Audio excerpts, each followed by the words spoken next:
Imagine deux hommes.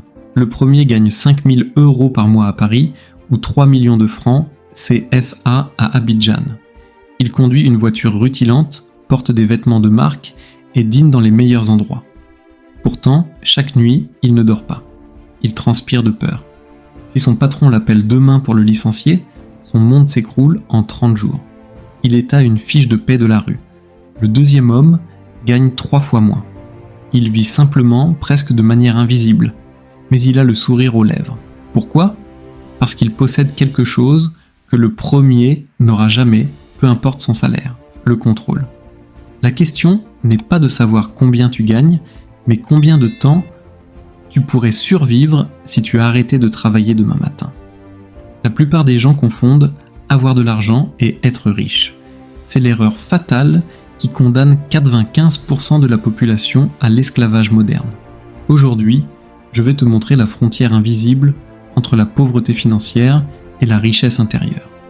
Je vais te montrer pourquoi certains restent pauvres avec un gros salaire et comment d'autres bâtissent des empires en partant de rien, avec une simple discipline de fer. Si tu restes jusqu'à la fin, tu ne regarderas plus jamais ton compte en banque de la même manière.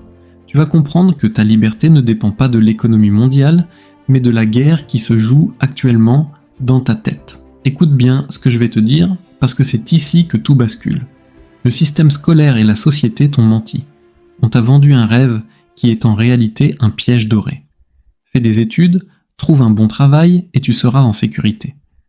Mais regarde la réalité en face. Est-ce que tu te sens en sécurité, que tu sois un cadre dans une tour à la Défense ou un débrouillard dans les rues de Dakar? Le sentiment est resté le même. Cette impression de courir dans une roue de hamster. Tu travailles pour payer des factures et tu paies des factures pour avoir le droit de retourner travailler le lendemain. C'est ce que j'appelle l'esclavage invisible. La pauvreté financière, ce n'est pas l'absence d'argent, c'est la dépendance totale à une seule source de revenus qui ne t'appartient pas. Si tu dépends d'un patron, d'un État ou d'une aide, tu n'es pas libre. Tu es un locataire de ta propre vie. Pourquoi est-ce si dur d'en sortir? Parce que ton cerveau est programmé pour la survie, pas pour la richesse. Depuis des millénaires, l'être humain a peur de manquer. Alors, dès qu'un peu d'argent rentre, ton instinct te hurle « dépense-le, profite maintenant, demain est incertain ». C'est ce qu'on appelle la psychologie du manque.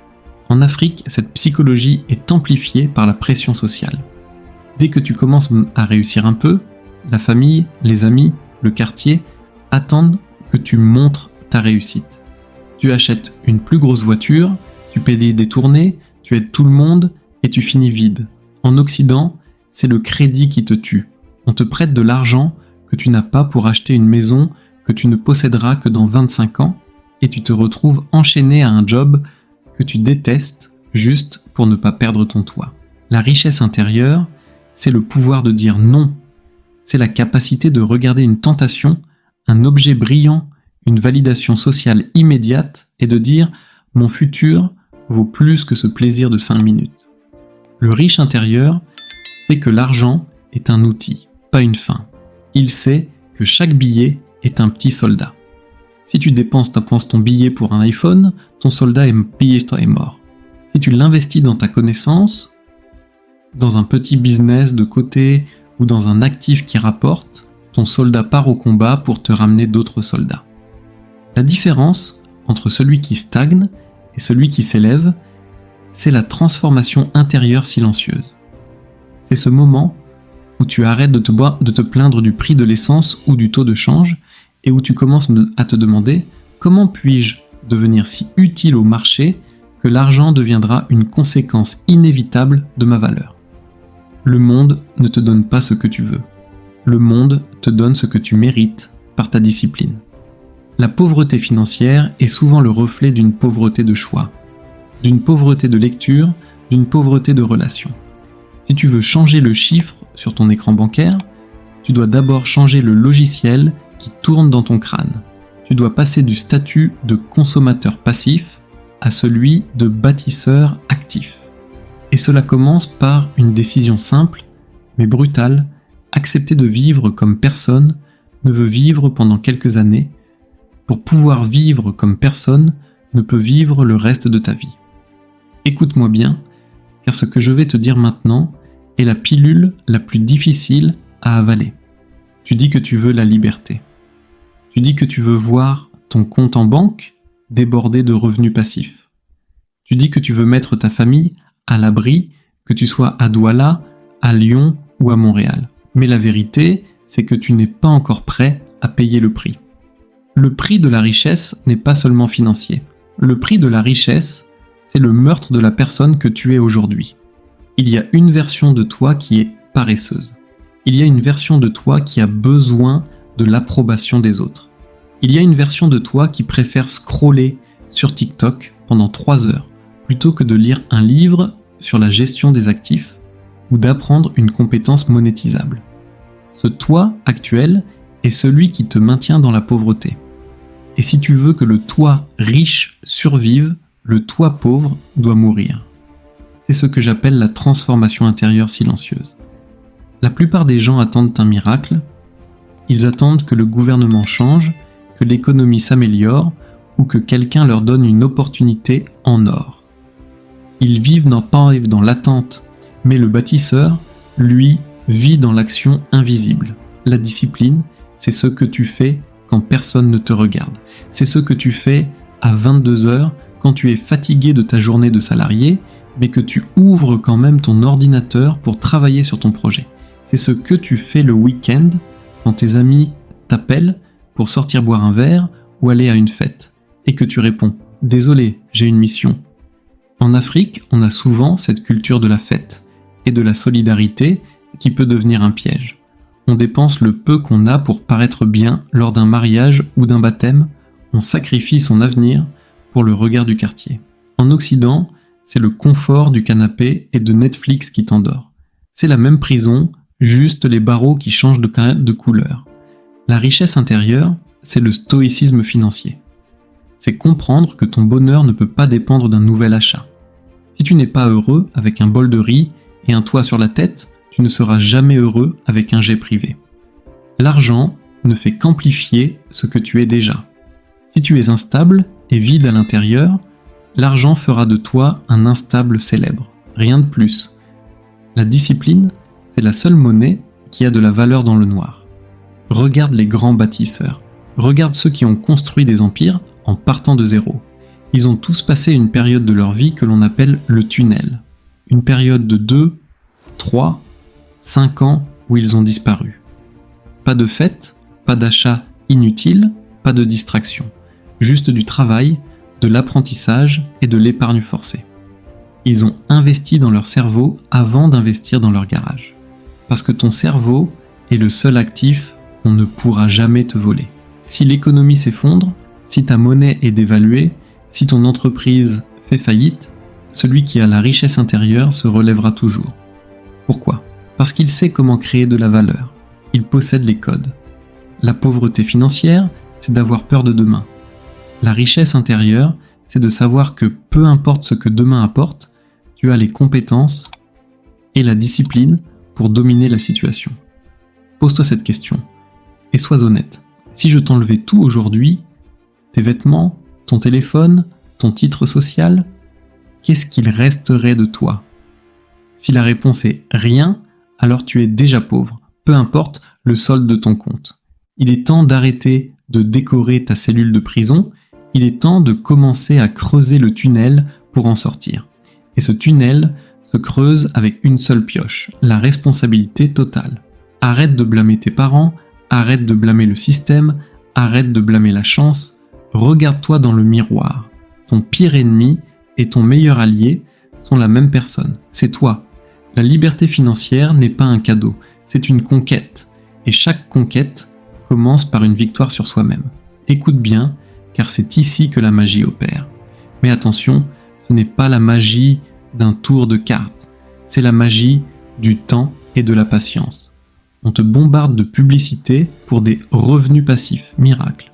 On te promet de gagner des milliers d'euros ou de dollars en restant assis sur une plage après 2 clics. C'est un mensonge. C'est une insulte à ton intelligence. Le revenu passif n'est pas un fruit qui tombe du ciel. C'est un arbre que tu plantes, que tu arroses pendant des années et qui finit par te donner de l'ombre quand tu es trop vieux ou trop fatigué pour rester au soleil. Le riche intérieur ne cherche pas à gagner de l'argent, il cherche à posséder des actifs.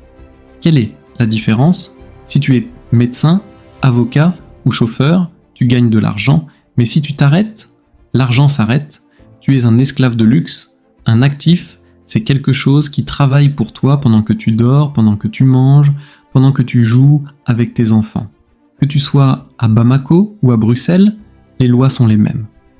Un actif peut être un petit appartement que tu mets en location, une chaîne YouTube que tu as bâtie avec persévérance, un livre que tu as écrit, ou même une petite machine à laver que tu loues à tes voisins. L'important n'est pas la taille de l'actif au début, c'est sa nature. Est-ce que tu achètes des choses qui te mangent, des passifs, dettes, vêtements chers, abonnements inutiles, ou est-ce que tu achètes des choses qui te nourrissent, des actifs? La pauvreté financière, c'est de vouloir tout de suite. C'est l'urgence du pauvre. Je veux ce téléphone maintenant pour me sentir important. Je veux cette fête maintenant pour oublier ma vie. La richesse intérieure, c'est la vision à 10 ans. Imagine que tu économises et investis seulement 50 € ou 30 000 francs, CFA par mois. Pour beaucoup, c'est une somme ridicule. À quoi ça sert? Disent-ils en allant acheter une bière ou un gadget. Mais ce qu'ils ne voient prendre pas, c'est l'effet cumulé. C'est la force la plus puissante de l'univers. Ces petites graines, plantées mois après mois, avec une discipline de fer, finissent par créer une forêt. En Afrique, l'informalité est une force incroyable si on sait l'utiliser. Un petit commerce, une plantation, une solution à un problème local. Tout peut devenir un actif. En Europe ou en Amérique, c'est la puissance du digital et des marchés financiers qui t'offrent des leviers. Mais peu importe l'outil, si tu n'as pas la patience du planteur, tu ne mangeras jamais le fruit. Le revenu passif réaliste demande un travail actif colossal au début. Tu dois construire le système. Tu dois tester, échouer, apprendre et recommencer. C'est là que 99% des gens abandonnent. Ils veulent l'ombre, mais ils détestent creuser dans la terre. Ils veulent la liberté, mais ils refusent la prison du travail acharné nécessaire pour l'obtenir. La richesse intérieure, c'est de comprendre que ton temps est plus précieux que ton argent. Pourquoi? Parce que tu peux toujours gagner plus d'argent, mais personne ne pourra jamais te rendre une seule seconde de ta vie. Chaque fois que tu construis un actif, tu achètes 1 heure de ton futur. Tu achètes ton droit de dire non à un patron désagréable. Tu achètes ton droit de rester au chevet d'un parent malade sans demander la permission à personne. C'est ça, la vraie richesse. Ce n'est pas d'avoir des millions pour flamber. C'est d'avoir assez de revenus qui tombent tout seuls pour que tu n'aies plus jamais à vendre ton âme pour un morceau de pain. Le chemin est long, il est parfois solitaire, on se moquera de toi, on te dira que tu es avare, que tu es trop sérieux, que tu ne profites pas de la vie. Laisse-les parler. Ils profitent de leur samedi soir, toi, tu construis ton éternité. Ils achètent des apparences, toi, tu achètes ta liberté. La question n'est pas « est-ce que ça va marcher ?» La question est « est-ce que tu es prêt à ne pas abandonner avant que ça marche ?» Écoute le silence. Dans ce monde qui hurle, où tout le monde essaie de prouver quelque chose, la plus grande richesse, c'est le silence de l'esprit. C'est ce que j'appelle le stoïcisme financier. Le stoïcisme, ce n'est pas ne rien ressentir. C'est savoir ce qui dépend de toi et ce qui n'en dépend pas. Tu ne peux pas contrôler le prix du baril de pétrole, tu ne peux pas contrôler les décisions du gouvernement à Paris ou à Kinshasa. Tu ne peux pas contrôler la crise mondiale qui arrive. Si tu places ton bonheur dans ces choses-là, tu seras éternellement un esclave, tremblant à chaque journal télévisé. La richesse intérieure, c'est de déplacer le centre de ta sécurité. Elle ne doit plus être dans ton contrat de travail, elle doit être dans ta capacité à rebondir. Le pauvre d'esprit est terrifié par le regard des autres. Il a peur qu'on le trouve petit s'il n'a pas la dernière chaussure à la mode ou s'il ne change pas son mobilier. Le riche intérieur, lui, a une confiance qui n'a pas besoin de logo. Il peut porter le même t-shirt pendant 3 ans, conduire une vieille voiture qui fait du bruit et vivre dans un quartier modeste alors qu'il a des millions sur ses comptes. Pourquoi ? Parce qu'il n'a rien à prouver, il sait qui il est. C'est une force psychologique immense. Quand tu te détaches du besoin d'impressionner les gens, tu deviens dangereux pour le système. Parce que le système te tient par tes désirs. Si tu n'as pas besoin de luxe pour te sentir digne, tu es libre. L'indépendance financière, ce n'est pas pouvoir tout acheter, c'est n'avoir besoin de presque rien pour être serein. Regarde bien la vie de ceux qui réussissent durablement. Ils pratiquent la frugalité stratégique. Ils ne se privent pas parce qu'ils sont radins. Ils se privent parce qu'ils préfèrent posséder leur temps plutôt que de posséder des objets. Ils préfèrent avoir la paix de l'esprit plutôt que l'adrénaline d'un achat impulsif. Que tu sois un jeune entrepreneur qui lance son business sur Internet ou un artisan qui essaie d'agrandir son atelier, garde cette règle en tête, contrôle tes émotions ou tes émotions contrôleront ton compte en banque. La colère, la jalousie, l'impatience, ce sont des taxes invisibles que tu paies chaque jour. La jalousie te pousse à copier le train de vie de ton voisin et boum, tu t'endettes. L'impatience te pousse à prendre des raccourcis risqués et boum, tu perds ton capital. La colère te pousse à quitter ton job sur un coup de tête sans avoir d'actif. Et boum, tu retombes dans la précarité. La vraie différence, elle est là. La pauvreté financière est une prison de fer. La richesse intérieure est une citadelle imprenable. Apprends à aimer le processus plus que le résultat. Apprends à aimer l'épargne comme un acte de respect envers toi-même. Chaque pièce que tu mets de côté est une preuve que tu t'aimes assez pour protéger ton futur. Chaque livre que tu lis est une brique de plus sur les murs de ta citadelle. Le jour où tu n'as plus peur de perdre ce que tu possèdes, parce que tu sais que tu as la force intérieure de tout reconstruire, c'est ce jour-là que tu deviens véritablement riche. Le reste n'est que de la comptabilité. Écoute bien, car nous arrivons au moment où tu dois choisir. On a parlé de ton esprit, de tes peurs, de tes actifs et de cette prison invisible que la société a construite autour de toi. Mais maintenant, il n'est plus question de théorie, il est question de ta vie. La transformation intérieure silencieuse n'est pas un long fleuve tranquille, c'est une guerre contre ta propre paresse, contre les distractions, contre les voix qui te disent « à quoi bon, le monde est contre toi ». La vraie différence entre celui qui finit ses jours dans le regret et celui qui s'éteint avec la satisfaction du devoir accompli, c'est une seule chose, le courage de commencer petit et la discipline de rester grand. Regarde autour de toi. Le monde change, l'intelligence artificielle remplace des emplois. L'inflation dévore les économies, les frontières deviennent floues. Mais au milieu de ce chaos, il y a une opportunité massive pour ceux qui ont le bon logiciel mental. Que tu sois à Lomé, à Paris ou à Montréal, le marché mondial ne demande qu'une chose, de la valeur. Arrête de te demander ce que le monde peut te donner. Demande-toi ce que tu peux bâtir pour devenir indispensable. La liberté financière n'est pas une destination où l'on arrive pour ne plus rien faire. C'est le point de départ de ta vraie vie. C'est le moment où tu n'agis plus par peur, mais par dessein. C'est le moment où tu peux enfin dire « Je suis le capitaine de mon âme ». Tu as le pouvoir dès aujourd'hui de poser la première pierre. Ce n'est pas forcément un investissement de millions. C'est peut-être simplement de décider que ce soir, au lieu de dormir devant une série, tu vas te former. C'est peut-être de décider que demain, tu vas ouvrir ce compte d'épargne que tu repousses sans cesse. C'est peut-être d'accepter que pour un temps, tu seras celui qu'on ne comprend pas, pour devenir plus tard celui qu'on admire en secret. Si tu ressens ce feu en toi, si tu sens que tu as été créé pour plus que simplement survivre et payer des factures, alors bienvenue dans la famille. Sur cette chaîne, on ne vend pas de rêves. On forge des mentalités. On construit des bâtisseurs. N'oublie jamais, ton compte bancaire est le miroir de ton esprit. Si tu veux qu'il change, commence par changer ce qui se passe entre tes deux oreilles. Pour t'aider à poser ces fondations, j'ai mis à ta disposition des ressources concrètes. Lien en bio, c'est un premier pas, sans promesse miracle, juste du bon sens et de la stratégie pour reprendre le contrôle. Et pour ceux qui sont prêts à aller plus loin, à vraiment structurer leurs revenus, jette un œil au guide sur les 5 piliers de la maîtrise de revenus. C'est une carte pour ton voyage vers l'indépendance. Le chemin est là, la porte est ouverte, mais c'est toi qui dois la franchir. Abonne-toi et active la cloche de notification pour ne rater aucune étape de ta transformation.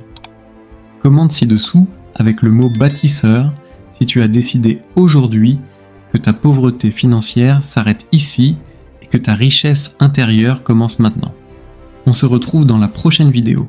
Reste discipliné, reste focalisé, reste libre.